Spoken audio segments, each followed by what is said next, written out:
ایک صحابی حضرت سعید بن عامر ہیں، حضرت عمر فاروق رضی اللہ تعالیٰ عنہ نے حضرت سعید بن عامر رضی اللہ تعالیٰ عنہ کو گورنر بنانا چاہتا حمص کا۔ انہوں نے کہا میں نہیں بنتا۔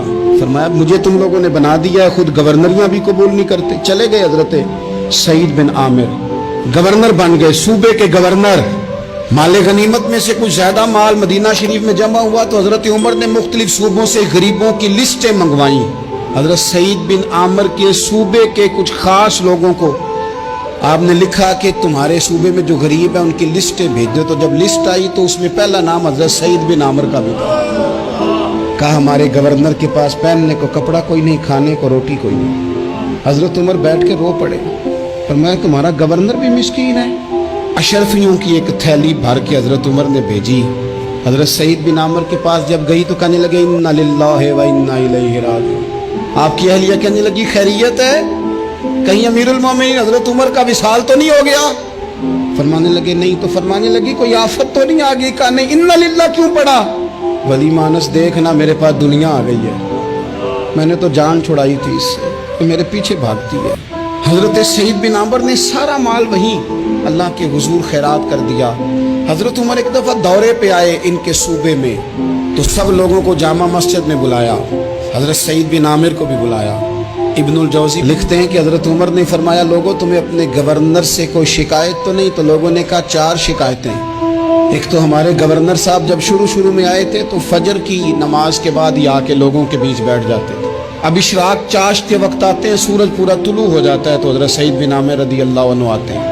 اور دوسری شکایت یہ ہے کہ صرف دن میں ملتے ہیں، رات کو ملتے ہی نہیں۔ اور تیسری شکایت یہ ہے کہ ہفتے میں ایک پورا دن ہوتا ہے ملاقات ہی نہیں کرتے۔ اور چوتھی شکایت یہ ہے کہ کبھی کبھی بیٹھے بیٹھے رونے لگتے ہیں اور بے ہوش ہی ہو جاتے ہیں۔ آپ نے ایسا شخص گورنر بنا دیا جو دیوانہ ہے۔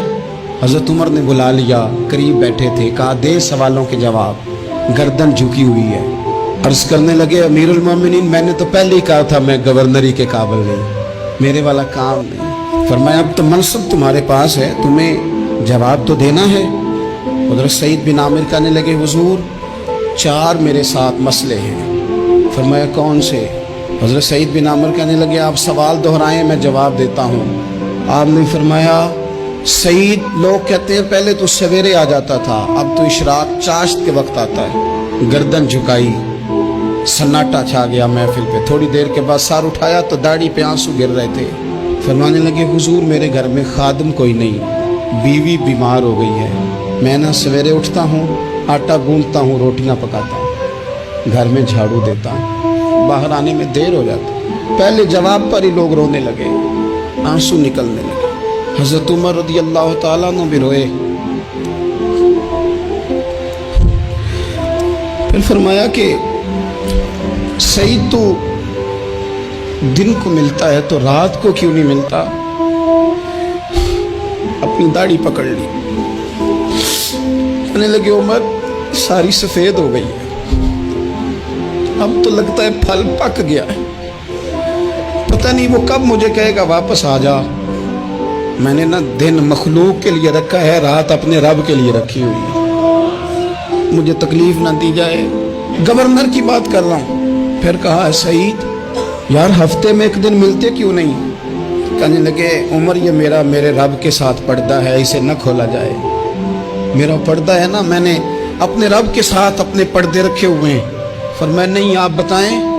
حضرت سعید بن عامر کہنے لگے غریب ہوں، ایک کی جوڑا میرے پاس ہے، میں غریب، میرے جیسے لوگ ان کے پاس درجنوں جوڑے ہیں، اور اس کے باوجود ان کی زبانوں پر شکر اس طرح نہیں آتا جیسے آنا چاہیے۔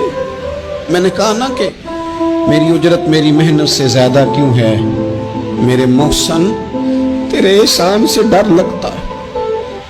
حضرت سعید بن عامر کہنے لگے ایک جوڑا ہے، ہفتے میں ایک دن دھو کے خشک ہونے کو ڈال لیتا ہوں، پھر بیوی کے کپڑے پہن کے بیٹھا رہتا ہوں، کس طرح گھر سے باہر نکلوں؟ میرا پردہ تھا، میں اپنی غریبیاں لوگوں کے سامنے نہیں رکھنا چاہتا، میں جانوں میرا رب جانے، میں راضی ہوں نا اس کی رضا پہ۔ اب تو حضرت عمر ہچکیاں لے کے رونے لگے، فرمانے لگے چل آخری سوال کا جواب ہی دے دے، کبھی کبھی روتے ہو تو بے ہوش ہی ہو جاتے ہو۔ حضرت سعید بن عامر پھر رونے لگے، فرمانے لگے بڑی عمر کا ہو گیا تھا جب کلمہ پڑھا تھا، جب